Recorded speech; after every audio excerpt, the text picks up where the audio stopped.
Hi y'all, this is Gigi.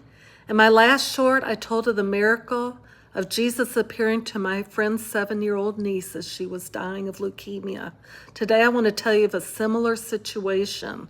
About a year after my friend's niece Elle passed, a mutual friend of ours called me and told me her 21-year-old brother, whom I called Jay, had had a reoccurrence of Hodgkin's disease and that his arm was affected. It was huge, and the doctors had told him they needed to amputate his arm.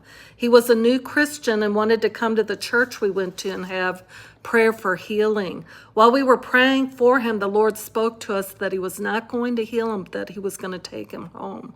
While we didn't say this, we continued to pray for him. Shortly after that, his sister called and told me that he had had surgery and they had amputated his arm, taking the shoulder up to his neck and diagonally down. He was so traumatized and saying Jesus did not love him because he had not healed him.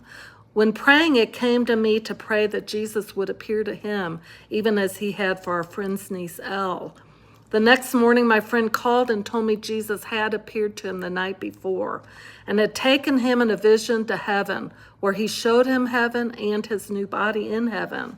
She said her brother was now saying for people not to pray for him to be healed, but for people to pray for him that he would go home to be with Jesus in heaven. That once he had seen Jesus, that nothing could persuade him to stay on the earth any longer because the love of Jesus was so overwhelming.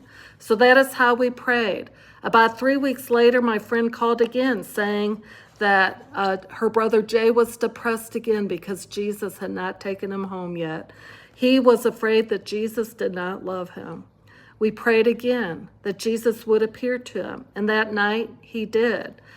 Jay told his parents the next morning that he was going home and with Jesus now, and asked for prayer that he would die peacefully in his sleep. So that is how we prayed, and that is exactly what happened for Jay. Again, I'll say that when we are Christians, we need to have no fear of death. Psalm 23 is so true. Yea, though I walk through the valley of the shadow of death, I will fear no evil, for you are with me, Jesus. Your rod and staff, they comfort me. As Christians, we don't ever need to walk in fear, for God has not given us a spirit of fear, but of power, of love, and of a sound mind. All of you be blessed. I'll see you next time.